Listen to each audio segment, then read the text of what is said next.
Olá, sejam todos bem-vindos. Eu sou a Kelly Morales e esse é o AlvoCast, o podcast da Igreja Presbiteriana Alvorada. Como você sabe, o nosso objetivo aqui é que através desse bate-papo leve, descontraído, você possa crescer, amadurecer e, claro, conhecer um pouquinho da vida e das experiências dos nossos convidados. Eu sempre falo que nós somos uma equipe muito abençoada, porque a gente só recebe gente abençoada aqui na mesa do AlvoCast e hoje não é diferente. Antes de apresentar para vocês quem é que está aqui com a gente nesse dia tão abençoado, ele que tem uma profissão que nunca a gente recebeu nenhum convidado com essa carreira aqui hoje, então temos muitas dúvidas, muitas perguntas para fazer e muita coisa vai ser esclarecida aqui. Eu tenho certeza que você vai sair mais sábio depois desse bate-papo. Mas quero agradecer antes aos nossos patrocinadores, patrocinador Aruba e Missão Alcance. Muito obrigada, que Deus abençoe grandemente a vida, o projeto de vocês. Você que está assistindo esse episódio, que tem o desejo de ser um patrocinador, entre em contato com a gente, deixa aqui a sua mensagem. Nós vamos ter o maior prazer em falar com vocês, tá?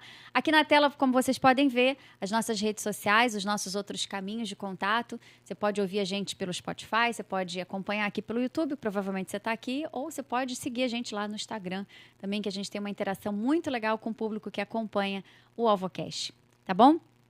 Então, sem mais delongas, vamos apresentar aqui o nosso convidado tão especial. Uma coisa interessante, você tem sugestão de algum convidado também, sinta-se à vontade, manda aqui pra gente. Quem sabe a gente não traz o seu convidado, aquela pessoa que você tanto quer, aqui na mesa e nos estúdios do AlvoCast. Quem está aqui hoje comigo, ele é fisioterapeuta, educador físico especialista em reabilitação integrativa, graduado em fisioterapia e educação física pela Unesa, possui pós-graduações em fisioterapia traumato-ortopédica e acupuntura, especialização em técnicas de terapia manual, como formação neurofacial, pilates, manipulação quiroprática, instrumental, além de abordagens baseadas em neurociência da dor, redes cerebrais e o sistema nervoso autônomo. Ele é sócio proprietário e professor da escola Samclass, especialista em reabilitação dermatofuncional e professor e monitor da Academia Brasileira de Fáscia, que é especialista em reabilitação física desde 2024. Seja muito bem-vindo. Peraí que eu tenho que ler, que o sobrenome dele é italiano, eu não sei pronunciar direito. Seja bem-vindo, Marcelo Palmigiani. Eu falei certo? Falo, Palmigiani. Palmigiani. Marcelo Palmigiani, aqui na tela tá as redes sociais do Marcelo. Siga lá e acompanhe. Primeiro, muito obrigada por ter aceitado o nosso convite de estar aqui no AlvoCast, que tenho certeza que vai ser um momento aqui muito agradável e estou cheio de perguntas para te fazer. É um prazer estar aqui. Eu quero mesmo esclarecer um pouco mais sobre a profissão. Eu acho que é uma profissão que precisa ser mais esclarecida. E estou aqui para receber suas perguntas e bater um bate-papo bem tranquilo. Boa. Aguardando. Isso aí, vamos lá. Muito legal receber um fisioterapeuta, porque eu acho que todo mundo, se não precisou, um dia vai precisar, né? É uma carreira que nunca morre, eu acho, assim, né? Eu espero, né? Tá tudo, esse negócio de inteligência artificial, a gente tem até medo, né? É. Mas eu acho que é uma profissão, assim, belíssima. Tenho vários amigos fisioterapeutas e quando a gente bate um papo com eles, assim, dá para ver quem escolhe essa carreira ama mesmo, né? Faz com muito apreço, eu acredito que você não é diferente. Agora eu quero saber o que te motivou a seguir as áreas da fisioterapia. É interessante que eu com 15 anos, eu comecei a ter muita dor no joelho e a minha primeira experiência com a fisioterapia não foi boa. Eu jogava futebol, sempre gostei muito de esporte e exercício de uma forma geral. E aí, muitas dores, jogava futebol, sentia muitas dores no joelho, fui numa clínica fazer um tratamento. E eu me lembro até hoje, assim, colocaram umas placas que eu imagino que sejam ondas curtas hoje, que nem deveria ser colocado para a minha idade na época. E eu saía dali, ia para um espacinho, fazia um exercício aleatório e ia para casa. Aquela experiência, fiz umas 10 sessões, não mudou nada na minha vida, foi algo assim, uma experiência bem ruim. E aí eu encontrei um professor da academia, do prédio onde eu morava, ele me passou uns exercícios de fortalecimento e, na verdade, hoje eu penso que assim, era um ciclo que eu estava com muita dor e o fortalecimento, o exercício de longo prazo trouxe o benefício. Sim. Mas aí depois, com 17 anos, eu comecei a gostar muito de biologia e conversava com a minha mãe, eu quero fazer algo da área de saúde. Mas que não era odonto, que ela é dentista, tá? Sim. Então ela e meu avô nunca forçaram a barra, mas eu falava assim, não quero isso, eu quero algo relacionado a movimento. E aí na época estava para começar a Copa do Mundo de 98, Sim. Ronaldinho Fenômeno se machucou e a fisioterapia, explodiu em evidências do tipo, rapidamente a gente recuperou ele foi para a Copa, foi o que foi, assim. E aí a Li me falou assim, não, eu quero isso da minha vida. Então eu comecei a fazer a físio em 98 e sou completamente apaixonado pela físio. Que né? legal, que legal. É verdade, né? Esse que o Ronaldinho se machucou, acho que foi um boom, né? De fisioterapia, assim. Sim, até abriram na Estácio, na época, abriu a clínica do Ronaldo, ele abriu um centro lá onde a gente fazia o estágio com uma estrutura fora do normal, assim. né? Ronaldo, não Ronaldinho, né? O Ronaldo Fenômeno. É, o Fenômeno. Ah, legal. Agora, você também cursou Educação Física? Sim. E em que momento, assim, você percebeu essa necessidade de também unir a Educação Física à fisioterapia? Tem uma ligação? Foi proposital? Como foi? Tem uma ligação, assim, quando eu me formei na físio, eu sempre trabalhei com a parte de terapia manual, foi algo que eu já comecei a me especializar antes da formação, e eu via sempre a necessidade do movimento. Então, quando eu fiz o Pilates e fiz a formação em Educação Física, foi pensando em integrar tudo isso. Então, desde que eu comecei na faculdade, eu sempre tive uma visão mais assim do global, né? Então eu me lembro assim uma época, até alguns amigos meus falam assim, você está expandindo demais, você tá ficando muito global em vez de ser mais especialista. E eu falei, eu acredito que eu preciso compreender cada vez mais o corpo do meu paciente e integrar as coisas. Não que eu quisesse somar tudo para mim, né?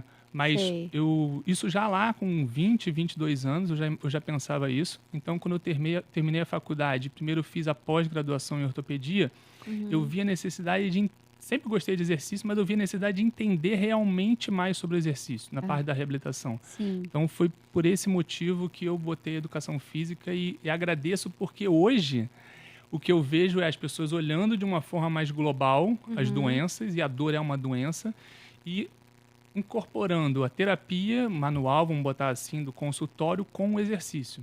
Ótimo, legal. Você também fez pós-graduação em fisioterapia traumato-ortopédica. Isso.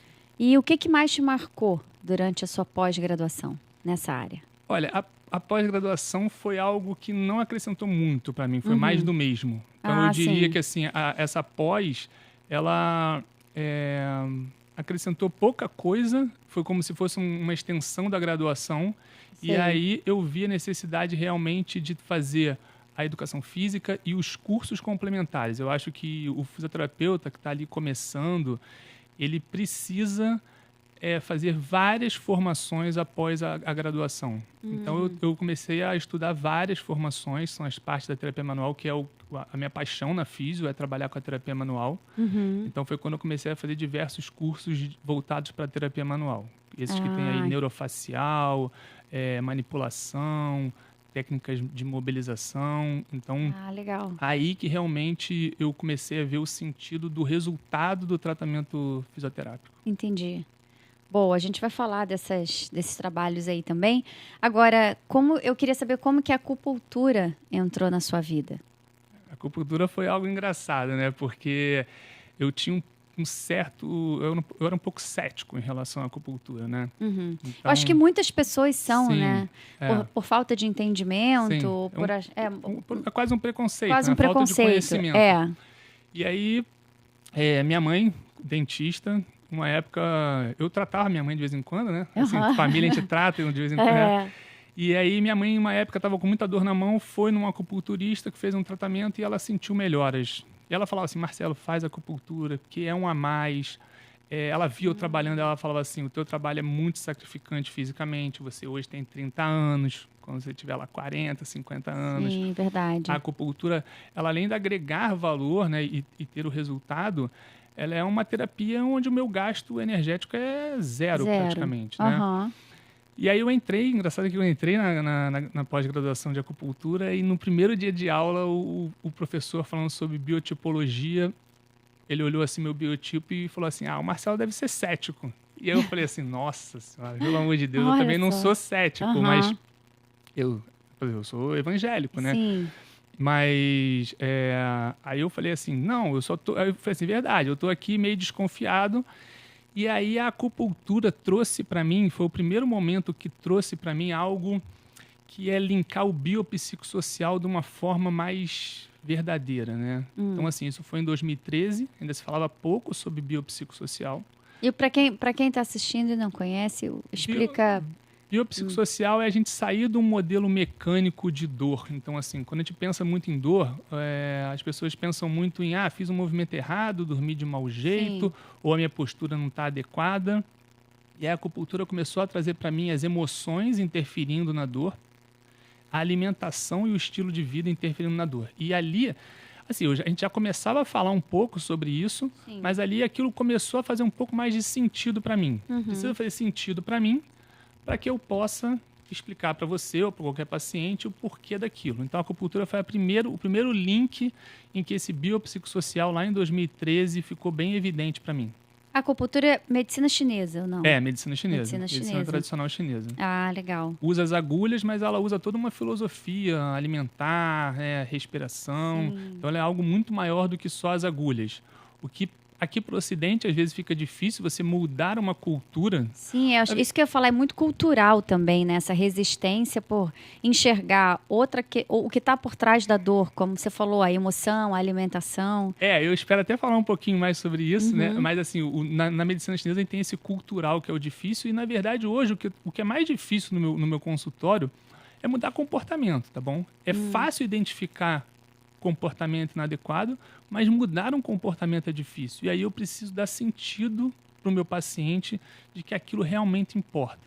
E a acupuntura foi a primeira linha. Ela é extremamente eficiente. Assim, eu pego um paciente muito agudo, onde eu tenho dificuldade de manipular ele. A acupuntura me dá essa possibilidade de eu iniciar um tratamento. Sei. Então, eu sou muito grato. Uso sempre o tratamento da acupuntura nos meus atendimentos. Sempre que necessário, uso eles. Legal. Agora, você estava falando sobre as técnicas de terapia manual, né? Você trabalha com várias técnicas de terapia manual.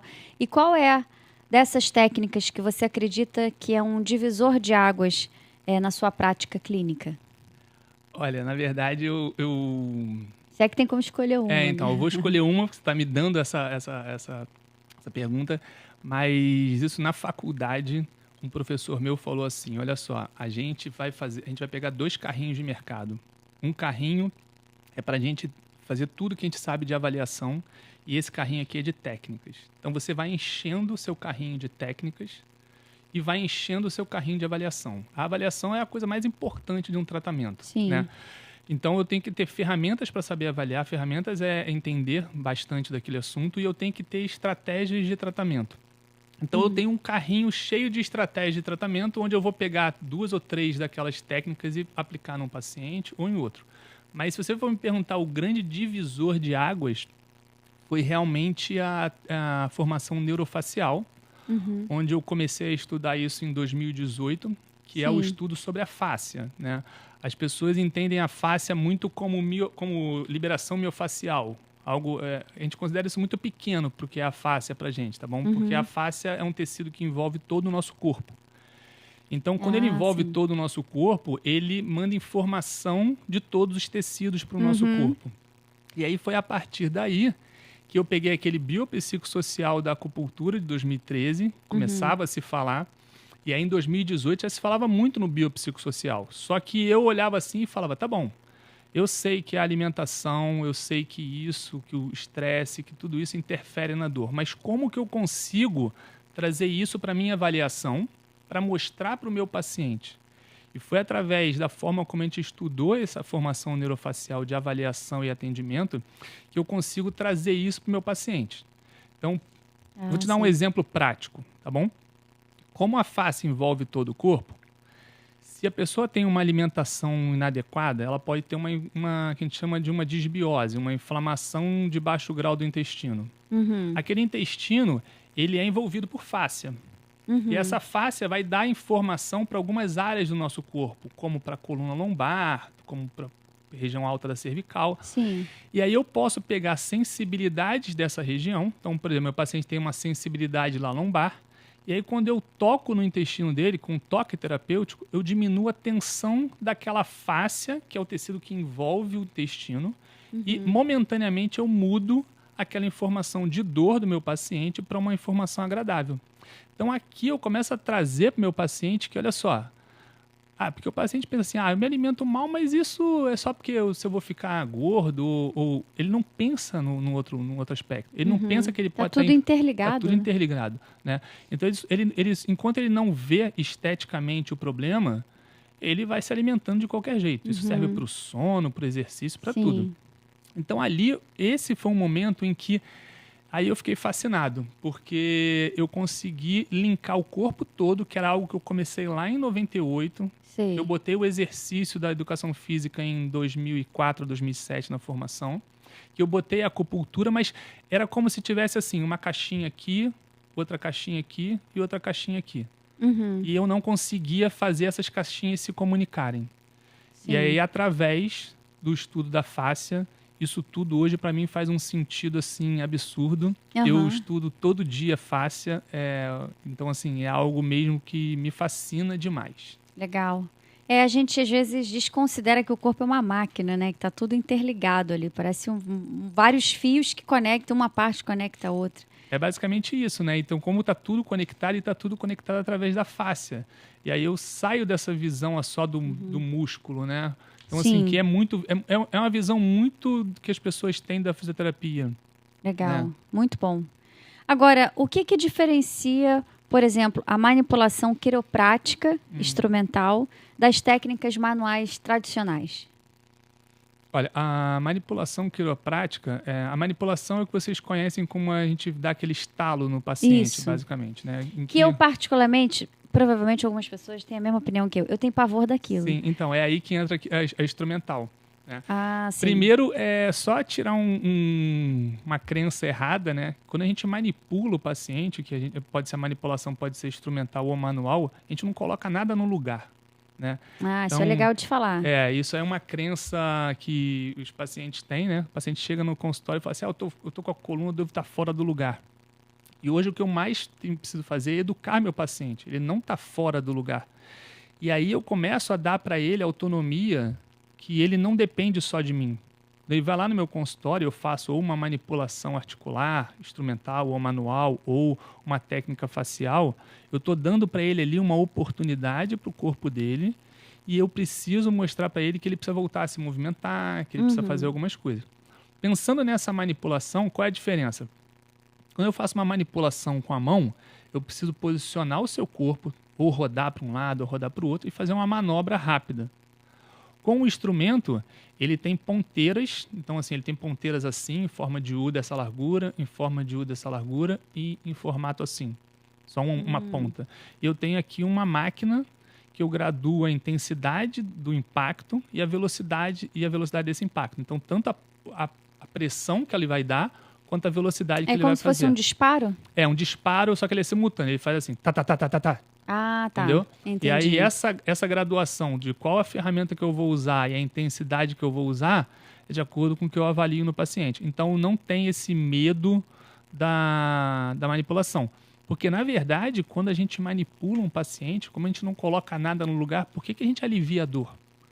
É o efeito que a gente chama de neurofisiológico. Então, assim, quando eu faço uma manobra, eu produzo substâncias no nosso corpo que vão trazer alívio da dor por efeitos analgésicos e relaxantes.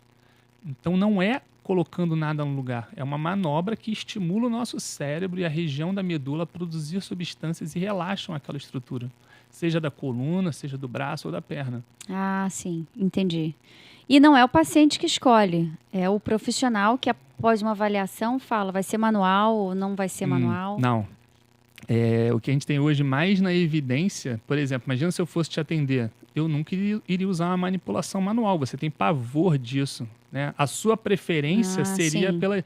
O que a gente mais tem hoje de evidência é que eu preciso avaliar você, e aí para eu te avaliar é a parte hoje mais importante do meu tratamento. Antigamente meu tratamento tinha duração de 1 hora. A minha primeira consulta hoje tem 1h30 e eu já acho pouco. Caramba! Porque... a gente avalia o paciente toda a sessão, tá bom? Mas a primeira sessão eu nem te conheço. Então, eu preciso de você com 1h30 para te escutar, para entender as suas crenças, as suas expectativas e as suas preferências. E, como eu achei que 1h30 estava pouco, eu faço uma pré-avaliação online. Então, eu mando para o meu paciente um pequeno questionário. Que legal. Então, perguntando lá qual o motivo da consulta, Aí, se for dor, qual a intensidade da sua dor? Pior, melhor momento, para eu começar a entender se ele tem uma dor que ela é o dia inteiro ou se ela é espaçada. Ah, sim. Se ele sofre com essa dor, os hábitos de vida dele. Então, ele já chega com um questionáriozinho para mim. Tá? E aí eu começo a avaliar ele. Mas eu já tenho uma base do que ele tem. Tem uma noção, né? Quando ele chega para você. Se ele tem uma doença prévia, algo importante. E aí eu estou escutando meu paciente. Quando eu escuto meu paciente, eu vou pegando crenças negativas dele, do tipo, mais comum que acontece, tá? Que o paciente chega com uma dor de coluna, ele fala assim, a minha postura é ruim, eu devo estar fora do lugar e eu devo ter feito muito esforço. Aí na minha cabeça tá só assim. Aí eu vou te explicar o que é, tá bom? Aí na hora certa eu vou entrar nisso. Aí quando eu vou explicando para o paciente, eu falo assim, olha só, hoje as evidências indicam que não existe uma postura correta. Então, se você pegar uma pessoa e ficar na forma aqui durante 1 hora, teoricamente eu estou numa boa posição, se eu ficar 1 hora aqui, talvez me cause um desconforto. Aí você vai ver que eu vou estar mudando a posição. Por quê? Se eu fizer isso aqui com você durante um tempo, eu posso te provocar uma dor. Se eu pressionar você aqui durante um tempo, eu posso te provocar uma dor. Se eu fico na mesma posição porque eu considero que essa postura é correta, né? E aí eu ainda fico pensando nela, o que é pior, porque o pensamento influencia na dor, tá? A dor não é psicológica, mas o meu medo e minha ansiedade aumentam as chances de eu ter dor. Então, se eu estou muito preocupado com a minha postura e não em estar falando com você ou estar trabalhando, eu aumento a chance de ter uma dor. Então, eu preciso que o paciente me fale isso na avaliação para eu ir quebrando essas crenças. Né? Sim. E aí, a partir daí, eu vou montar um programa de tratamento baseado no que eu avaliei, mas muito no que o meu paciente tem de crenças, expectativas e preferências. Então, se ele chega para mim e fala assim, olha, Marcelo, eu gosto que meta o cotovelo no meu pescoço, porque alivia a minha dor. E durante a avaliação, eu vejo que ele é um cara muito sensível, muito sensibilizado, mal toco, dói. Eu vou tentar convencer ele de que eu não preciso enfiar o cotovelo no pescoço dele para aliviar a dor dele. Eu posso usar técnicas mais suaves e começar a aliviar a dor dele. Assim como eu posso mostrar para ele que ele não precisa ficar numa postura... A gente brinca o seguinte, não existe uma postura ideal. A melhor postura é a próxima. Então, você está aí 5 minutos, se você daqui a pouco ficar um pouco assim, ou ficar um pouco assim, já é bom. Você lembra aquela história de que quando começou todo mundo com celular, as pessoas falavam assim, ficar olhando para o celular para baixo. Com um ovo aqui, né? Não é isso. O que acontece é que as pessoas passam muitas horas assim. Sim. Olhando para baixo. E isso é o tempo, né? O tempo que é prejudicial, né? Aí eu brinco com o meu paciente assim, quando o meu paciente chega com uma dor de pescoço, ele fala assim: é porque eu passo horas no celular olhando para baixo. Aí eu falo assim para ele: tá bom, então vamos fazer o seguinte. Tenta ficar assim. Você vai aguentar muito menos tempo. Então não é essa posição que é ruim, é o tempo nessa posição que é ruim. Sim. Aí vai muito de uma autoavaliação, né, de cada paciente, porque as pessoas não se conhecem pouco. Sim. Né? E pelo que eu estou vendo, assim, quando você vai avaliar um paciente, não é só uma questão física, é psicológica também, né? Então, de comportamento e tudo. Porque é isso que eu estou falando, porque a visão que as pessoas têm da físio é que ela é muito mecânica. Eu me formei na faculdade como um mecânico do corpo. Bom? Porque eu não tinha o biopsicossocial, que é o que eu te falei ali. Então eu era um mecânico. Tudo para mim, e não era só para mim, era para todos, físios, para todos médicos. Se você tinha uma dor no ombro, era uma alteração mecânica. Ou você tinha um movimento errado, ou você estava com a musculatura fraca, Sim. ou a tua postura estava incorreta e a dor no ombro era por causa disso. Hoje, a gente olha de uma forma diferente. Vários estudos saem, por exemplo, chega o paciente para mim com uma dor no pescoço, ele sempre falando nisso, eu falo para ele assim, olha, o que tem de mais evidência sobre, por exemplo, dor no pescoço é estresse, manutenção da posição, sedentarismo e maus hábitos de vida como alimentação. Esses são os principais fatores. Não quer dizer que eu não estou aqui para te ajudar. Por quê? Porque assim, você está com uma dor, eu preciso entender o que alivia a sua dor, qual movimento alivia a sua dor, qual movimento piora a sua dor, para eu ir em busca da melhora. Eu costumo falar para o meu paciente assim, eu sou uma janela de oportunidade para você. Quando você vai no meu consultório, eu vou te educar sobre algumas coisas que estão erradas na sua vida. Eu vou fazer o tratamento baseado em terapia manual, que é o meu foco, e vou te orientar sobre alguns exercícios. Eu já mostro para ele o seguinte, o tratamento não é 100% eu. Você não é passivo na minha consulta. Você pode ser passivo em boa parte do tratamento ali na maca. Sim. Mas no final sempre vai ter algum movimento e você vai para casa sempre com algum exercício e mudanças de comportamento que façam sentido no seu caso. Uhum. Então eu começo a olhar para o meu paciente, como você falou, não é só como, não é um olhar de psicólogo, mas eu até brinco assim, por exemplo, se você tem medo de se movimentar, eu sou o profissional que tem que mudar essa crença em você. Porque se você não se movimenta, sabe aquela pessoa que tem dor lombar e é toda robotizada? Uhum. Ela aumenta a chance de manter a dor dela. Porque ela tem medo, ela fica hipervigilante o tempo inteiro pensando naquela dor, ela se movimenta de forma robótica. Então esse medo dela não é o psicólogo que vai tirar. Esse medo dela sou eu que vou tirar com a educação. Agora, se esse meu paciente chega no meu consultório e ele me acende o que a gente chama de uma bandeira amarela, que é um sinal psicológico de muita ansiedade, depressão, e a gente tem questionário disso. Eu faço um questionário e identifico que ele passa do ponto. Não sou eu que vou tratar isso. Sim. Aí eu vou passar ele para uma psicóloga, posso até continuar atendendo ele, mas vou indicar ele para uma psicóloga.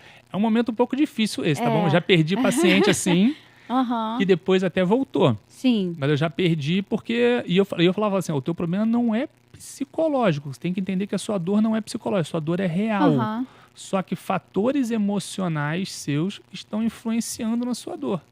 Sim. Tá? E esses fatores emocionais que eu estou falando não é da minha alçada ajudar. O da minha competência é ajudar no medo, na catastrofização. Legal. Isso é muito importante, porque isso é a neurociência da dor? Isso é a neurociência da dor. Isso é a neurociência da dor. A neurociência da dor é a gente entender o mecanismo da dor. E aí que é quando nesse momento eu entro num ponto de quebra de paradigmas do paciente, né? Sim. Porque todo paciente pensa que está com dor, está com uma lesão. Eu aprendi isso na faculdade, tá bom? Então, a neurociência da dor ela vem para mostrar que é o seguinte: a dor é uma percepção cerebral. E aí nessa hora eu tenho que mostrar para o meu paciente que ela não é psicológica. A pior coisa do mundo é você chegar com uma dor e alguém falar que sua dor é psicológica, parece que você está inventando a dor. Né? A dor é uma percepção do cérebro. O que eu estou querendo dizer? Eu provoco um estímulo no seu corpo, ou você faz um movimento no seu corpo e gera uma dor, uma sensibilização de um receptor. Nosso corpo é cheio de receptor. E esses receptores estão na fáscia, tá bom? Como a fáscia envolve o corpo todo, a fáscia ela é altamente inervada. Então, ela vai mandar essa informação para o cérebro, tá bom? Então, o caminho final é o cérebro. Seja o seu intestino, o seu quadril ou o seu bíceps. Se ele dispara esse receptor manda essa informaçãozinha, essa informação chega no cérebro. Quando ela chega no cérebro, ela é interpretada como dor. E aí, dependendo das suas crenças, do que você já viveu, ela pode ficar mais ou menos intensa. Aí eu dou um exemplo pro meu paciente assim. Você já teve, por exemplo, se você já teve uma crise de coluna que te fez ficar internado, que te fez sofrer muito, quando você tem uma dorzinha na lombar, aquilo dispara um alerta em você. Sim. Mas quando você tem um desconforto no cotovelo, às vezes você passa despercebido. Tá entendendo? Então, a neurociência da dor ela vem mostrar isso, que a dor é uma percepção cerebral. E é aí que a gente tenta mudar isso, porque se o paciente fica muito vigilante, muito catastrófico, ele aumenta a atividade cerebral. E quanto mais atividade cerebral, mais chance dele manter essa dor.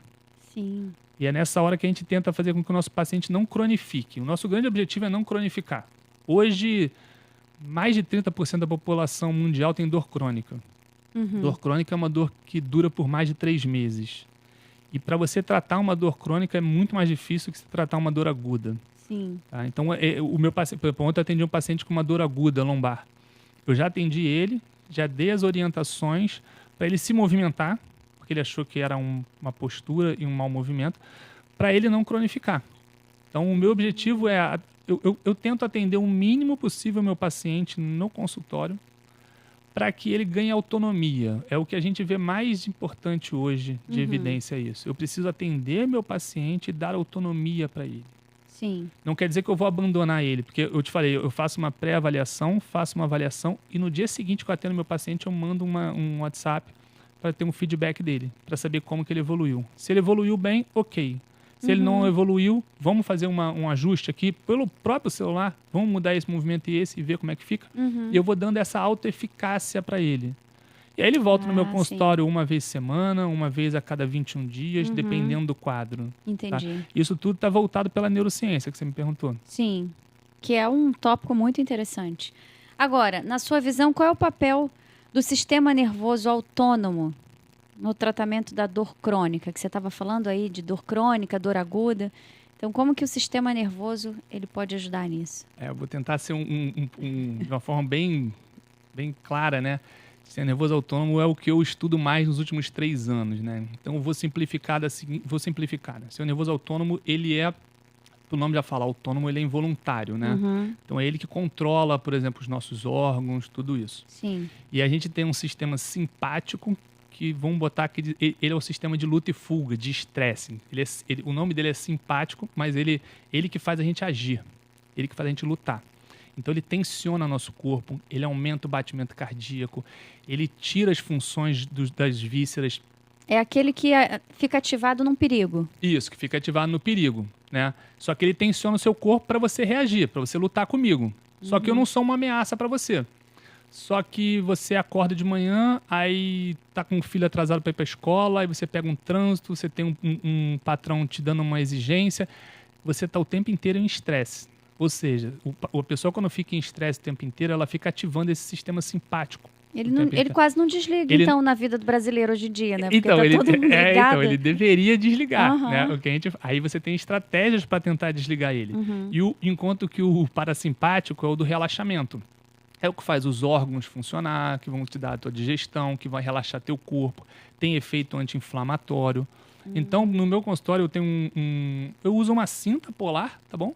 E um aplicativo. Isso é validado cientificamente. Em 5 minutos eu faço uma avaliação dessa atividade autonômica. Mas como tudo, a gente não pega simplesmente esse dado e fala assim, tá bom, então você está muito simpático ou você está muito parasimpático. Eu pego isso e somo com outros fatores. Por exemplo, meu paciente faz essa avaliação de 5 minutos e aparece uma atividade simpática muito alta. Isso com uma cinta? Cinta polar. Ah, tá. Sei. Aquela cinta de corrida, só que ela tem que ter uma conexão Bluetooth para pegar no aplicativo do celular. Ah, legal. Faço essa avaliação em 5 minutos e aí eu somo fatores. Por exemplo, se meu paciente apareceu com uma atividade simpática muito alta e ele tem insônia, se alimenta mal, é sedentário, chega para mim e fala, cara, eu sou muito estressado no trabalho. Eu chego para ele e falo, olha, você está vendo isso aqui? Esses resultados aqui estão te mostrando uma atividade pelo celular. Esses resultados aqui estão te mostrando uma atividade simpática muito alta. Qual o problema disso? Um simpático muito alto, ele fica te tensionando. Porque como ele inerva os músculos, inerva os vasos, ele contrai tudo isso. Ele inerva a fáscia, tá bom? Então ele contrai esse tecido, você fica mais tenso. Ao ficar mais tenso, aquele receptorzinho que eu falei que é ativa e que leva a informação para o cérebro, ele fica mais sensível.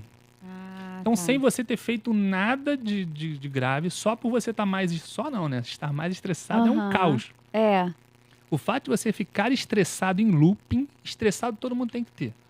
O estresse para acordar você tem que ter. Então, tua atividade simpática ideal num gráfico seria fazer assim. Tum, tum, tum. Vai. De algumas pessoas vai e fica, né? De muitas.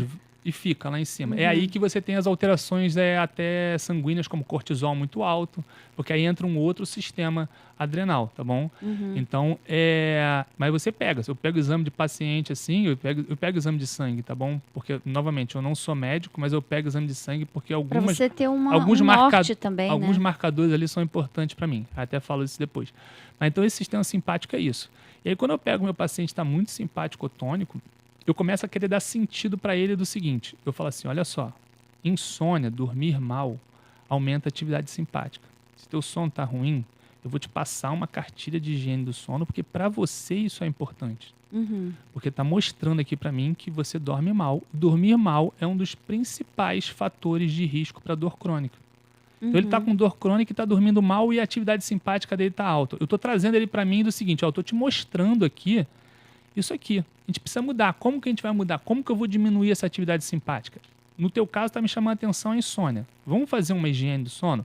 Eu tenho lá a cartilha. Além disso, aqui no meu consultório, eu tenho técnicas para aumentar a atividade parasimpática. técnicas de terapia manual, técnicas de respiração. Eu passo para casa o exercício respiratório. A acupuntura ajudaria também?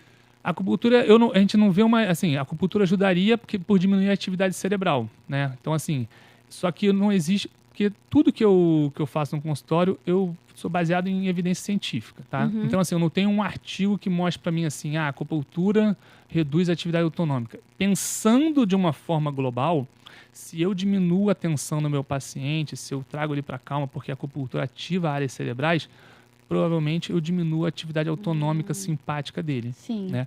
Mas o que a gente tem de mais evidência são algumas técnicas de terapia manual, respiração e as mudanças de hábitos para saudáveis que indicam... Por que eu falo as mudanças de hábito? Porque, como eu falei no início do podcast, o comportamento é muito difícil de mudar. Uhum. Então, antigamente, eu chegava... Porque eu tenho mais ou menos um estilo de vida... Mais ou menos, eu tenho um estilo de vida saudável. Eu faço exercício, me alimento. Uhum. Só que nem todo meu paciente quer fazer isso. Então, eu tenho que entender o meu paciente. Se ele tem todos os hábitos incorretos, eu tenho que tentar pegar o principal, o que está mais influenciando e tentar ir mudando gradativamente. Ou pegar dois. Porque senão é muito fácil falar, se alimenta bem, faz exercício físico, dorme bem. Cara, eu ouço isso na televisão todo dia. Uhum. Eu preciso trazer e fazer sentido para ele. Eu preciso mostrar para ele que ao se alimentar mal, ele fica mais inflamado, como eu falei naquele exemplo do intestino. Que o sedentarismo deixa você mais inflamado. Então eu preciso trazer ele... Na verdade, o que eu preciso é dar sentido para o meu paciente. Porque ele não precisa depender só de mim, tá entendendo? Sim. Então é uma divisão. Quando você chega no meu consultório, eu não sou 100% responsável por você. E isso é uma coisa que cada vez quanto mais eu estudo, e aí, quando você falou, quando eu fiz a formação neurofacial, me ajudou mais ainda, que é o seguinte, não é que eu estou tirando a minha responsabilidade, só que eu estou passando uma responsabilidade para você, porque hoje as evidências indicam que se você não mudar nada e você ficar só passiva dependendo de mim, você não vai evoluir bem, entendeu? Então eu sou um orientador. E aí já entrando lá na primeira pergunta sua sobre se a fisioterapia vai se perpetuar, né? Com a inteligência artificial cada vez dando mais informação, eu acho que cada vez mais a gente tem que ver isso. Você não tem que ir no meu consultório 3, 4 vezes por semana. Uhum. Isso não é fisioterapia para mim, entendeu? Sim. Fisioterapia É como você falou, você tende a sua tendência é atender menos o paciente. Isso, mas eu só consigo isso dando autoeficácia para o meu paciente e dando sentido para o tratamento. Sim. Né? E aí eu atendo ele uma vez por semana, quinzenal ou tudo isso, mas eu dando essas informações. Sim. E aí, para que ele faça a parte dele também. Para ele faça a parte dele e não fique...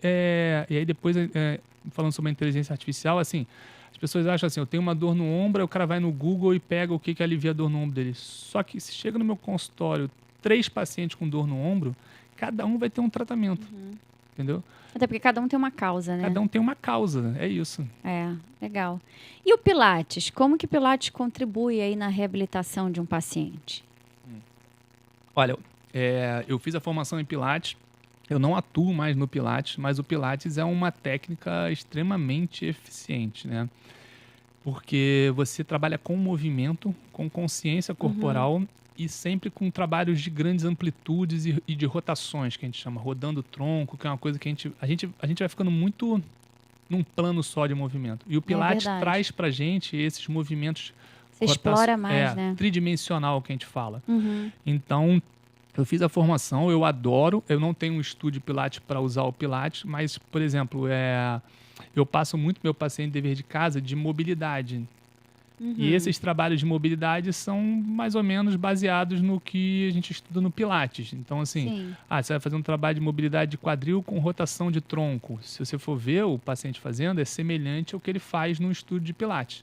Então, eu uso aquilo que eu aprendi da técnica para orientar meu paciente e eu também faço os meus também, né? Sim, Você acredita que o movimento, muitas das vezes, ele é mais importante do que o próprio medicamento? Olha... se eu fosse escolher assim uma bala de prata, o exercício seria... Não existe uma bala de prata, né? Mas se fosse a bala de prata, com certeza seria o exercício, né? Disparado, porque ele atua em todas as áreas. Ele atua no nosso cérebro, liberando substâncias analgésicas, liberando substâncias como serotonina, liberando... aumentando a atividade autonômica parasimpática. ele trabalha no movimento, melhorando deslizamento de tecido, fora todas as questões de saúde. Então, assim, o movimento, o exercício é o principal, né? Sim. Principalmente quando a gente fala de dor crônica, tá? A artrose é uma dor crônica? Normalmente assim, porque ela já dura mais de 3 meses. É a definição da IASP, que é um instituto internacional. Dor crônica. Dor que dura por mais de 3 meses. Ah, sim. E é considerada hoje uma doença, tá bom? Uhum. Então, se ela é considerada uma doença, ela é multifatorial. Toda doença é multifatorial, né? Então, assim, o paciente que é diabético, ele ficou diabético por uma variáveis... Não é uma coisa que causa, Isso. né? Vem um conjunto. A dor crônica é a mesma coisa. Você sentiu uma dor lá no joelho, aí você evoluiu mal por N fatores. Com 3 meses, 4 meses, aquela tua dor cronifica, você fica mais sensível e aquilo vai causando outras alterações. Então você assim, você dorme mal, isso influencia, você fica sedentário, sim. você fica hipervigilante. Então tudo isso influencia. E aí, quando a gente pensa no exercício, ele é o principal fator para melhora. Por isso que eu falo da autoeficácia do meu paciente. No meu consultório, ele vem ali para aquela janela. A terapia manual, eu boto 3 pilares hoje da fisioterapia, né? Você tem a avaliação aqui em cima, que vai nos dar 3 pilares. O tratamento no consultório, onde eu uso muito terapia manual. Uhum. A educação em dor, que é a neurociência da dor, para fazer sentido. Uhum. E aí eu preciso que meu paciente faça o trabalho dele, ou seja, movimento. Sim. Então é terapia manual, educação em dor e exercício. Esses são os pilares hoje que as evidências indicam de melhora de dor e disfunção. Entendi. E para um paciente, por exemplo, que tem artrose, você indicaria musculação na academia ou pilates? Não dá pra gente escolher, né? Eu poderia escolher para ele até uma corrida, tá? Só para quebrar assim, um paradigma, né? Para dar um choque. Porque parece que o cara recebe... São coisas que parece que o paciente recebeu uma sentença, né? Isso, exatamente. Artrose e hérnia de disco. Vamos dar um exemplo. Tem um hérnia de disco, não posso fazer isso, aquilo, outro. Eu vou dar só para você alguns dados científicos, tá bom? Posso abrir aqui só para mostrar um negócio para você? Por favor. Tem um monte de gente aí que tem artrose, artrite. Porque é assim que eu uso no meu consultório e mostro para meus pacientes aqui. Eu tenho vários estudos. Então, só para te dar um exemplo, você pegou de artrose, né? Então, vamos lá. 90% dos corredores assintomáticos têm alteração na ressonância magnética de quadril. 90% tem alteração, ou seja, tem artrose ou tendinose, ou tendinopatia ou bursite. Tem 90% é um grau alto. Tem, só que eles são assintomáticos. Sem dor, não tem dor, tá bom? Aí é isso que eu quero falar daqui a pouco com você. Os achados indicam que corredores recreacionais, eles têm uma articulação mais saudável do que os sedentários e dos que fazem maratonas, por exemplo, acima da maratona. Sim. Mostrando os benefícios do exercício, tá bom? Aí vamos lá. 97% dos adultos sedentários agora, assintomáticos, têm alteração de imagem no quadril, no joelho. Tá? Então, o que eu estou mostrando para você? A alteração, esse desgaste, ele é aquele fio de cabelo branco do nosso cabelo, é aquela ruga que vai aparecendo e que não necessariamente te causa algo. Porque eu estou falando aqui assintomáticos. E aí que eu entro no que eu falei com você, que é a maior mudança de paradigma e de crenças que eu preciso botar no meu paciente. Lesão não significa dor e ter dor não significa ter lesão. Você pode ter uma dor sem lesão e você pode ter uma lesão sem dor. Sem necessariamente uma dor. Teoricamente, você concorda que esse cara aqui que tem uma alteração no quadril, ele tem uma lesão. Você está lá na imagem, só que ele é assintomático. Você vai proibir esse cara de correr porque ele é assintomático e o quadril dele está desgastado? E aí eu te mostro aqui sobre hérnia. 37% da população com 20 anos já tem alteração de imagem de disco. 80%, não é para você ficar preocupado na cadeira, 80% já tem alteração com 50 anos, 96% já tem alteração com 80 anos. O que eu estou querendo mostrar para o meu paciente? Essas alterações, elas são comuns com a idade. Então, se eu chego para ele e falo lá que 60% das pessoas têm alteração e são assintomáticos, tá bom? Esses daqui. Esses estudos é tudo sem dor. Não necessariamente porque apareceu isso na vida de uma pessoa, ela está Ela tem uma fadada a afadada. ficar parada ou não pode ter uma vida comum, normal. Isso. E aí, vamos lá, o cara tem uma artrose. Aí ele chega pra mim e fala assim, Marcelo, eu adoro correr. Só que hoje eu estou impossibilitado. Eu falo, tá bom, hoje você está impossibilitado, não é só por causa da artrose, tá bom? Eu vou precisar ajustar algo em você e gradativamente a gente vai retestar. É tudo teste e reteste.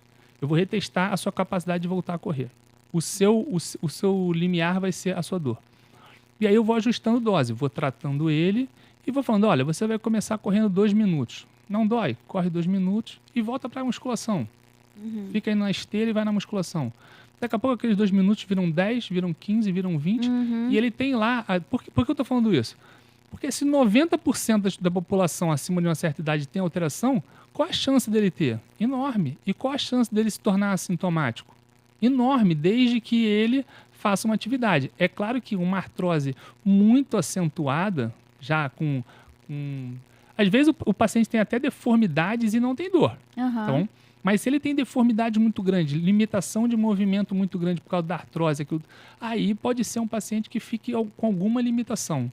E aí a gente vai ter que ver, o que você gosta mais? Foi a tua pergunta. Pilates ou musculação? A primeira coisa que eu vou perguntar para ele é o que você gosta mais? Você gosta mais do Pilates ou da musculação? Porque se ele detesta a musculação, eu nunca vou conseguir fazer ele fazer musculação. Entendi. Tá entendendo? Vai ser um caos na vida dele aquilo. Vai ser um tormento e ele vai parar de fazer. Aí ele fala assim, cara, Pilates até dá para fazer. 2 vezes por semana? 50 minutos? Vamos lá.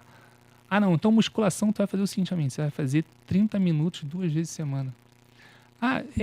É menos do que... melhor do que 30 minutos, é melhor do que nada, né? Porque aos poucos eu quero trazer ele para o que vamos botar o colégio americano considera ideal, que seriam 150 minutos. Mas se ele não faz nada, como é que eu vou botar ele para fazer 150 minutos por semana de exercício físico? Aquilo vira um caos. É que nem você querer mudar uma dieta radical. É um caos, não dá para fazer isso. Exatamente. Agora uma pergunta assim, mais pessoal do que profissional. Quais são os principais desafios que você enfrenta hoje, atuando em consultório particular? Olha, o maior desafio é você conseguir ter uma demanda, como é que eu vou dizer assim, no consultório. Eu pergunto isso porque muitas pessoas podem estar assistindo, fisioterapeutas podem estar assistindo, falando assim, eu queria ser igual o Marcelo, tá no meu consultório, mas... Eu atendo uma paciente, sou psicanalista, atendo uma paciente que é fisioterapeuta e ela tem essa dificuldade de ter o próprio consultório por inúmeros desafios. Então, qual, na sua opinião, é um que você mais enfrenta? Eu acho que o grande desafio... Não é o que eu fiz. O que eu poderia falar como recomendação é, se você começa a ter essa linha de raciocínio... Por que eu estou falando dessa autoeficácia? Porque você concorda que se você vem menos no meu consultório... É menos custo, porque o custo financeiro é algo que chama atenção. Sim, né? Verdade. Então, assim, como é que eu vou alinhar um custo financeiro se meu paciente vem 3 vezes por semana no meu consultório, que ele vai ser atendido por mim 12 vezes no mês? Isso é um custo financeiro que dificilmente alguém vai comprar essa ideia. Então, o que eu preciso fazer? Eu preciso fazer com que a minha avaliação e o meu tratamento dê resultado para o meu paciente, para ele vir o mínimo lá e que ele tenha essa autoeficácia. Sim. Então, para mim, assim, o maior desafio seria isso. É você conseguir fazer isso, porque é custo financeiro e custo de tempo hoje em dia. Imagina você, 3 vezes por semana, se deslocar para ir no meu consultório, você perde meia hora para ir, meia hora para voltar, ainda fica... Às vezes o louco fica 1h30 contigo lá na sala. Aí tu fala assim, meu Deus, isso daqui não é viável para mim. Não, eu gostei do atendimento, mas é inviável financeiramente e de tempo, porque hoje em dia as pessoas, sério, o que está acontecendo com o tempo, né? Exatamente. Então, eu acho que o maior desafio é esse, é você prestar um bom atendimento, não estou falando que não presta bom atendimento, mas o bom atendimento onde você busque o objetivo de diminuir a frequência semanal do seu paciente. Eu acho que a grande frase é o seguinte, você não pode ser dependente de mim. Entendeu? Você não pode. Eu sou um orientador, eu sou alguém que vai te ajudar Te dá um auxílio, né? Sim, muito importante. Que nem, por exemplo, estou te falando do caso ontem do paciente com uma dor aguda, que ele mal saía da cama. E hoje ele já me mandou mensagem que tá bem melhor. A dor aguda tem isso, tá? Às vezes parece que a gente faz uma magia, mas não é. A dor aguda, ela tem essa facilidade diferente da dor crônica. Mas eu acho que é isso. Meu paciente chega, ontem eu fiz 2 avaliações e eu falei, primeira sessão para o meu paciente, olha, o meu objetivo aqui é te educar para você ter autoeficácia e depender o mínimo de mim. Não quer dizer que eu não vou te dar assistência, porque eu já te dei uma assistência com avaliação, estou te dando aqui agora 1h30 e amanhã eu já te falei que eu vou te mandar uma mensagem e vou ficar trocando informação com você. Então, assim, se você precisar, eu tô aqui. Sim. Só que eu não quero que eu não posso ser a sua muleta. Eu acho que o grande desafio do consultório às vezes perguntam para mim assim, você tem pacote? Ontem um paciente me perguntou isso que eu acho que é uma pergunta que você deve ouvir muito, né? Eu ouço muito e minha esposa falou assim, você talvez deveria pensar num pacote. Eu falo com ela assim, olha, vai um pouco contra os meus princípios pelo seguinte, se você chega no meu consultório, eu não sei se eu vou te atender 2 vezes ou 10 vezes. Aí eu fecho um pacote com você de 10, de 20. Certíssimo. Eu fecho um pacote de 20. Tá bom, vamos lá, Kelly. Vou te fazer um pacote de 20, vou te dar um desconto de 15%. Aí tu fecha as 20 sessões comigo. Aí com 6 você tá ótima. Então tu vai guardar as 14 para... Você poderia até fazer preventivamente. Alguns pacientes fazem assim, esporadicamente, preventivamente. Mas você concorda que sobrou do pacote muita coisa para você usar numa janela? Aí como é que a gente vai fazer? E até desorganiza você como profissional, agenda também, né? Então eu não consigo. Então, assim, e eu vejo muito isso. As pessoas querendo fazer pacotes no consultório para fidelizar o paciente. Eu acho que a melhor forma de fidelizar o paciente é dando autoeficácia para ele. Eu acho que o meu resumo seria esse. Legal.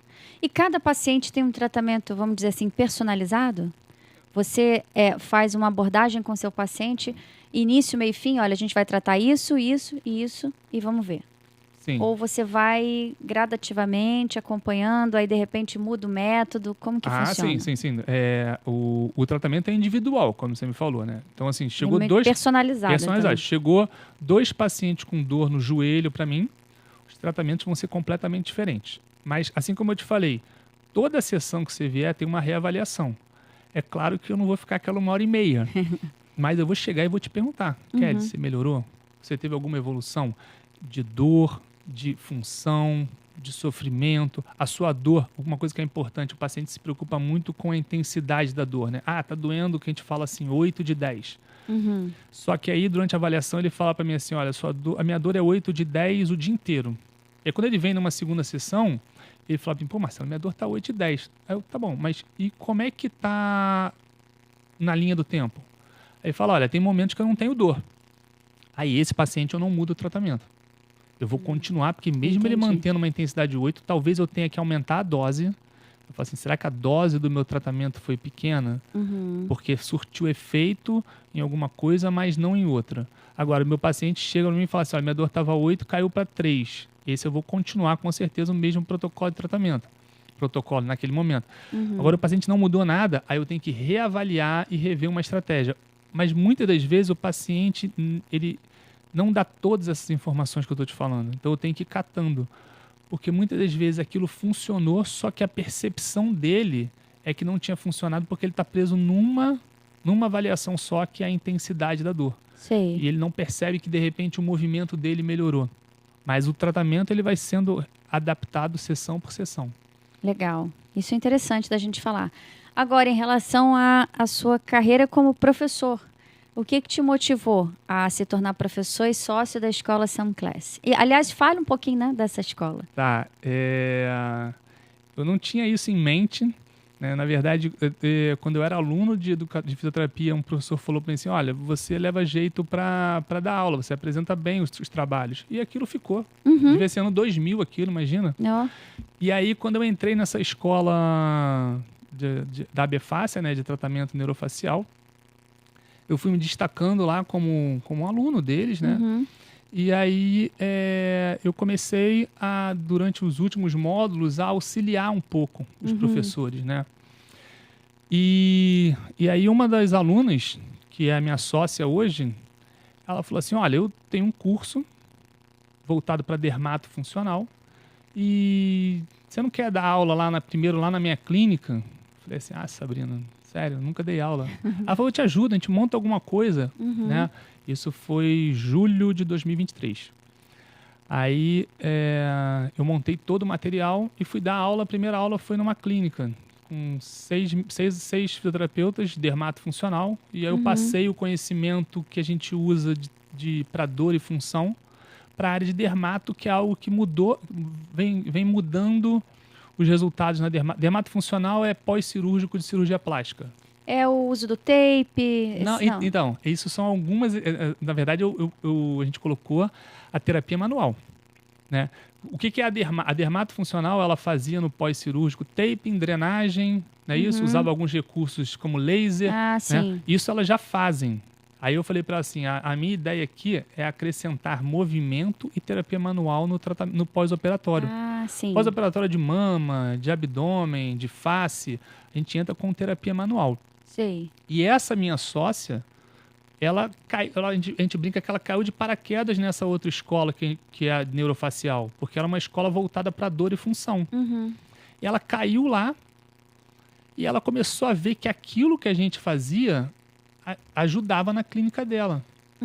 Ela tem uma clínica, ela fala, acho que a menina tem quase 100 pacientes, 100 atendimentos por semana, né? Então ela começou a replicar a terapia manual facial no pós-operatório de cirurgia plástica. E os resultados dela explodiram. Aí ela falou comigo, Marcelo, eu não tenho a capacidade ainda de ministrar uma aula porque eu não tenho o mesmo conhecimento que você já tem. Porque, assim, eu estava nessa escola desde 2018, mas eu já atuo em função desde 2002. Sei. Né? Então, assim, era uma discrepância. E aí a gente falou, tá bom, então vamos começar. Aí, em dezembro de 23, a gente fez a primeira turma. E aí, a partir dali, a gente montou essa escola Sunclass, que é Sabrina e Marcelo, ou seja, a visão da Sabrina, dermatofuncional, totalmente, e depois com a face, e Marcelo, aí o nome é esse, é SA de Sabrina, e o AM ao contrário do Marcelo, juntando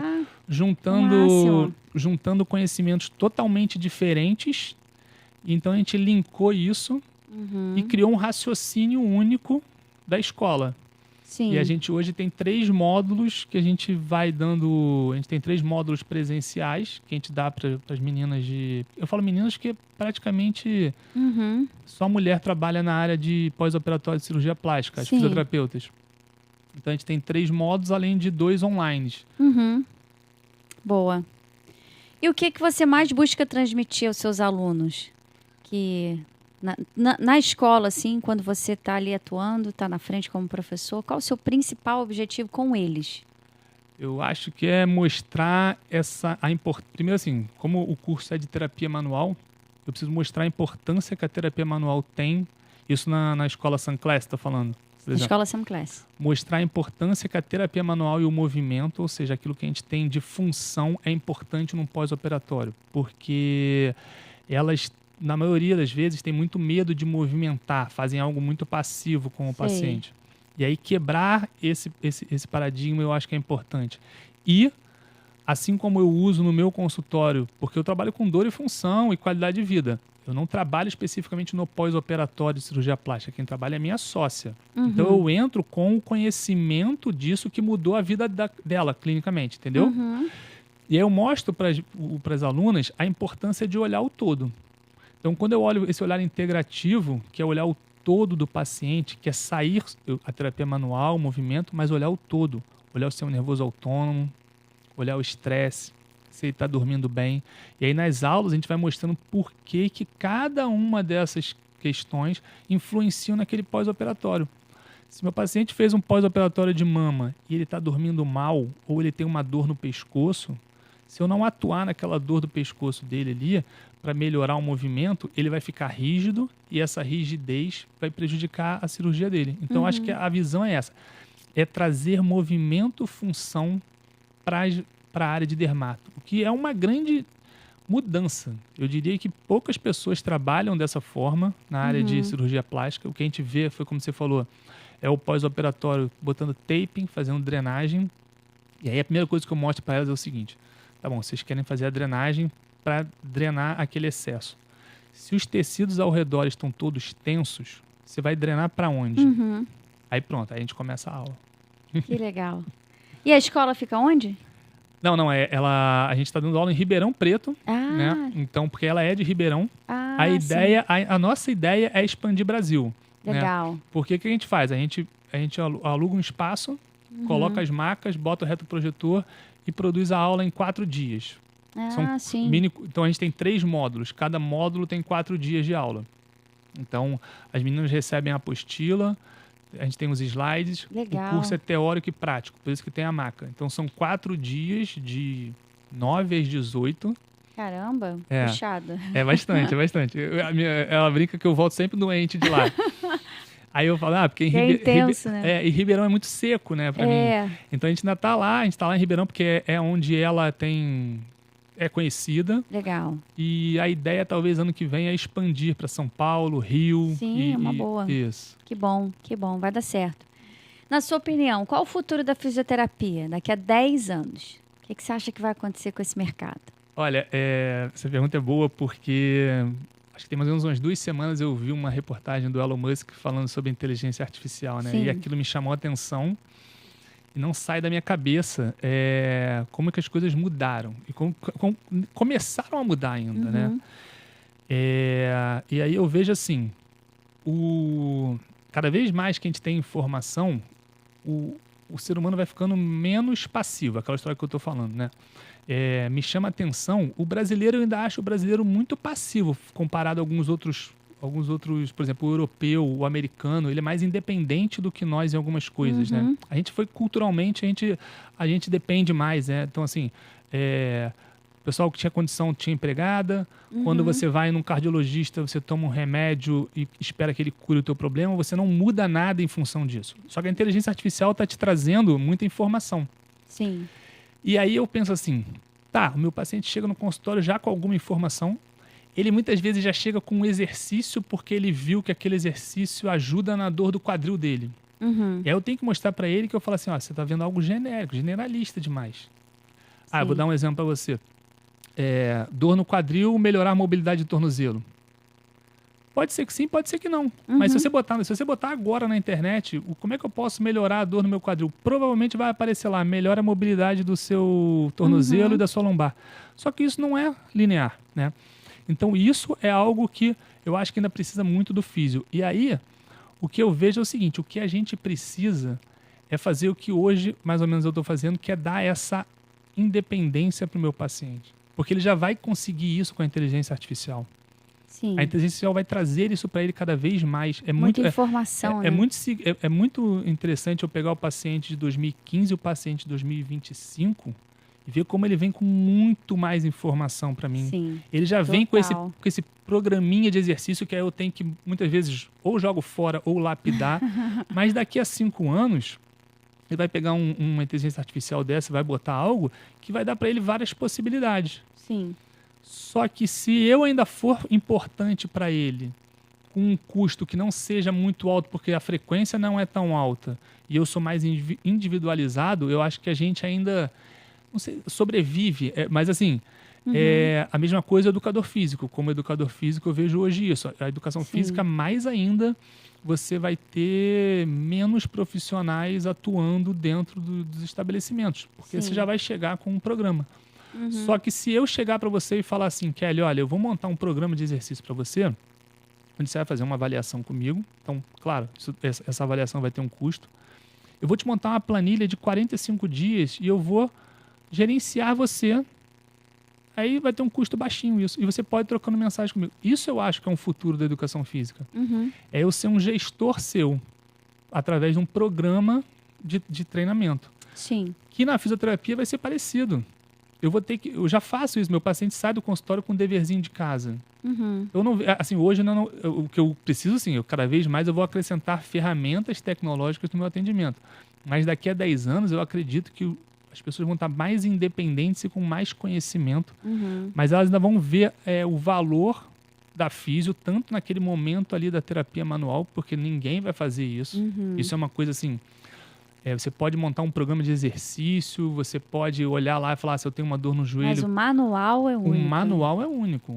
Assim, sei lá, se daqui a uns 15 anos vai ter algum robô fazendo algo parecido. Mas a gente já falou isso aqui, né, com um convidado que é super fã de inteligência artificial. E eu sou uma que eu falei, eu nunca que um robô me opera, um robô não toca em mim fazer... a gente viu Cassandra, já assistiu Cassandra? Não. Cassandra é uma série aí, acho que é alemã, né? Uma série alemã, que eles entram numa casa e lá tem um robô que é uma funcionária, que faz tudo. Ah, sim. Sabe? Só que ele se apaixona por ela. Isso, aí vira um robô do mal, né? Então, depois de Cassandra, nada de robô, né? No universo de ninguém. Mas acho que isso é muito interessante que você falou, porque o manual realmente pode ter inteligência artificial que eu tiver, mas eu acho que nada substitui esse trabalho, né? Esse manual e o toque, ele tem essa parte afetiva, né? Então, assim, tem essa segurança que a gente passa. Na hora do toque, eu mudo a informação da sua dor. Então, não vai ter como você fazer isso, né? Às vezes eu passo ao paciente algum recurso com algum instrumento que ele possa ajudar, uma bolinha, cinto, a gente tem um zelar, algumas coisas assim. Mas eu acho que isso ainda mantém. Então, nas duas profissões minhas, eu acho que a físio ainda tem mais... Daqui a 10 anos, ela tem mais mercado do que a educação física. Entendi. Agora, perdão, sem querer que você exponha aos seus colegas de trabalho, mas eu preciso fazer essa pergunta. O que você acha, assim, que é o maior erro hoje dos fisioterapeutas durante o trabalho? De novo, sem querer que você exponha os coleguinhas, né? Mas você consegue enxergar erros que profissionais cometem? Olha, Kelly, é uma conversa que eu tenho até com alguns amigos meus. Então, assim, por exemplo, meu consultório aqui do lado, tem mais 2 amigos com consultório perto, eles não são meus concorrentes. Eu vou te explicar o que é. O meu concorrente, se você fosse falar assim, qual é o maior erro para mim, aí não vou expor, mas assim, o maior erro para mim é o tratamento de clínica. O tratamento aquele que são 10 atendimentos por hora, que foi o que eu fiz em 95, que não funcionou. Então, quando eu vejo assim, o maior erro da fisioterapia, não é o erro da fisioterapia, é porque ela é muito conhecida na clínica. Você pega assim, tem amigo meu que fala, cara, a fisioterapia não funciona. Eu vou lá, faço 40 sessões e não melhoro. Você foi aonde? Eu fui numa clínica, me botaram numa maca, eu e mais 10, fiquei meia hora no gelo, fiz um ultrassom, fiz um TENS, um choquinho, mandou fazer um exercício assim, aí você faz o mesmo exercício que ele. Então, para mim, esse... Perfeito. É o grande problema. Então, assim, quando alguém pergunta assim, a fisioterapia ela precisa ser mais reconhecida. Porque aquilo, para mim, desculpa, aquilo não é fisioterapia. Tá? Aquilo ali é um pacote, você empacota um monte de paciente numa mesma coisa. Os meus amigos, eu vejo erros como qualquer profissão erra. Então, assim, eu erro, todo mundo erra. Então, eu não vejo isso como um erro que talvez eu poderia botar esse pacote. Né? Essa tentativa talvez do pacote. Mas o erro maior para mim é da clínica. Muito bem. E hoje, se você pudesse dar assim, uma nota para a relação que a mente tem em relação à cura dentro do trabalho da fisioterapia, você já pontuou várias questões aí importantes, mas de 0 a 10, o quanto você acha que isso está interligado? Eu acho que, novamente, isso vai depender da individualidade de cada paciente, né? Então, por exemplo, se você pega um paciente muito ansioso, muito depressivo, com uma dor crônica, isso vai ter uma relação talvez 10. Agora, você pega um outro paciente que tem uma dor crônica e ele não é ansioso, não é depressivo, a relação emocional vai ser praticamente 0. Entendeu? Então, a mente ela vai ser de acordo com a clínica e a característica daquele paciente. De cada paciente, né? E aí, para alguns, realmente, ela é assim... Porque é aquele paciente... Por isso que hoje eu faço 3 perguntas sobre dor. A intensidade da dor, a incapacidade que ela te provoca e o sofrimento. Porque você pode ter uma dor 8 de 10 no ombro que não é incapaz. Você pode falar assim, eu jogo tênis com essa dor. E pode chegar um outro cara pra mim e falar assim, Marcelo, eu tenho uma dor 2. Nossa, aí, quero fazer mais nada. Tô com medo de me movimentar. Eu jogava tênis, não vou jogar. Aí eu olho assim, você consegue ver que aí o sofrimento dele é 10. A intensidade da dor dele é 2 e o sofrimento é 10. O que está mais importante aí? A mente.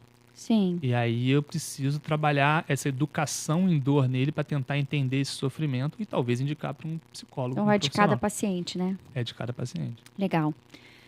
Bom, a gente está quase caminhando para o fim, mas eu quero fazer mais algumas perguntas. Eu queria que você desse um conselho para quem está começando agora e quer se destacar nessa área.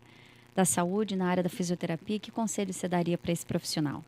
Eu acho que uma coisa que é importante é fazer os cursos de especialização em terapia manual. Então, pensando na minha área, é imprescindível isso. Estudar movimento, mesmo que não vá fazer uma faculdade de educação física, mas estudar movimento, talvez fazer um curso de Pilates. Se você não tem um conhecimento muito bom de movimento, o Pilates te ajuda muito nisso. E começar a ler artigo científico. Hoje, se eu falasse para você assim, que foi uma coisa que eu comecei a ler muito mais cedo, mas se eu tivesse começado mais cedo ainda, porque isso te dá credibilidade para o atendimento. Sim. Ontem eu atendi um paciente meu que eu precisava colocar ele numa posição bem estranha e ele estava com medo. E eu falei, aí eu peguei o artigo, eu peguei o artigo, olha só, eu tô te falando de um artigo que saiu agora, em março, mostrando que essa posição, e no seu caso aliviou, é uma posição de descompressão. Eu estou te mostrando um artigo aqui, ó, que tem um N, que é um N maior do que 200 pacientes com resposta significativa. Então, isso é um bom artigo e isso me dá credibilidade para poder te passar. Porque senão fica assim, eu acho, é o que eu penso. É o que eu penso, desde que esteja tudo baseado em evidência para mim. Sim. Né? Então, assim, e começar a ler artigo no início, às vezes, é meio difícil. É meio complexo, mas ele tem que começar isso. Então, terapia manual, artigo científico, ir a congresso no início é importante e movimento. Perfeito. E qual a sua maior realização hoje como fisioterapeuta?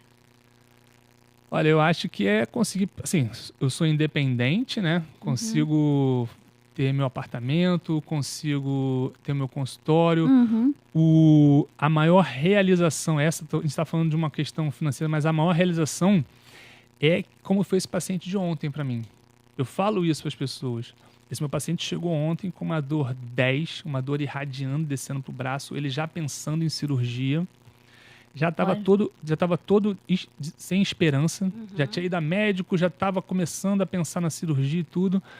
E aí hoje ele me manda uma mensagem de que está melhor. Eu ainda falei com ele assim, foi esse que eu achei a posição, entendeu? Que eu mostrei o artigo para ele.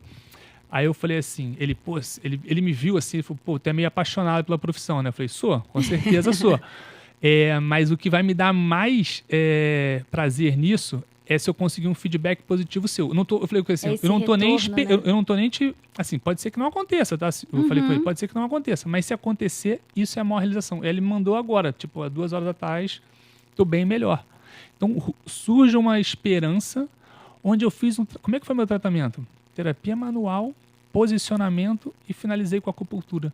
Não tem remédio, não tem nada, e eduquei ele, porque como a posição era muito estranha, ele falou, isso vai acabar com o meu pescoço. Eu falei, não vai. Tem sempre o medo, né? O medo. Então, eu acho que é isso. Acho que a maior realização é você conseguir trazer resultado e diminuir, cada vez quanto mais eu estudo, eu diminuo, não é a minha responsabilidade, tá, Kelly? Mas é eu compartilhar essa responsabilidade com você. Porque, por exemplo, não adiantava nada ele ter ido pro meu consultório se ele não comprasse a minha ideia, e eu pedi para ele fazer, no caso dele, fazer 4 vezes por dia o posicionamento por 20 minutos. Se ele não comprar a minha ideia, então, assim... Não adianta, né? Não adianta. Muito bom. Que papo abençoado, que papo querido aqui. Eu tirei várias dúvidas, ficaria mais tempo aqui com o Marcelo.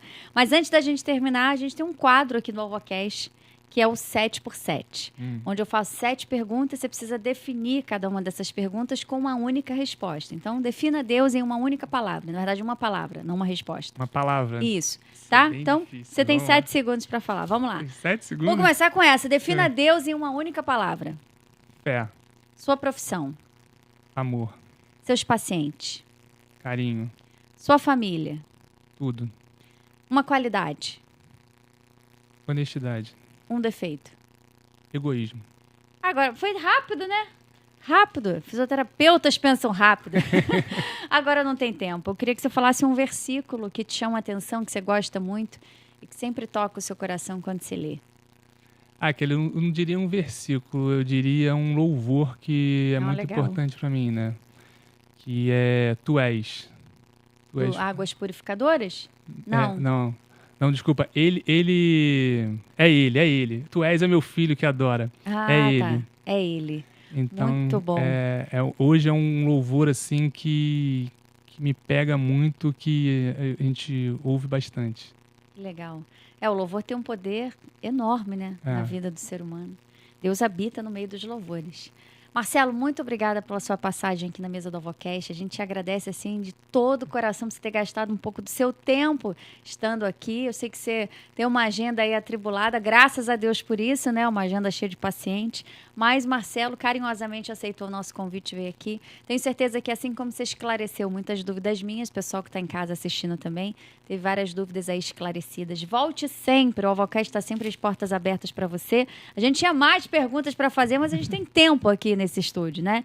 Então, mais uma vez, muito obrigada. Que Deus abençoe sua vida, seu ministério.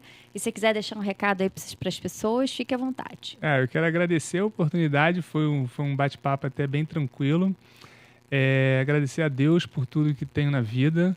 E estou disposto eu acho que o principal, acho que a minha ideia aqui era passar um pouco dessa informação pouco conhecida da fisioterapia, né? Então, quando ela me convidou para fazer esse podcast, eu falei assim, acho que é uma oportunidade de estar transmitindo o que eu vejo realmente de verdade na fisioterapia, né?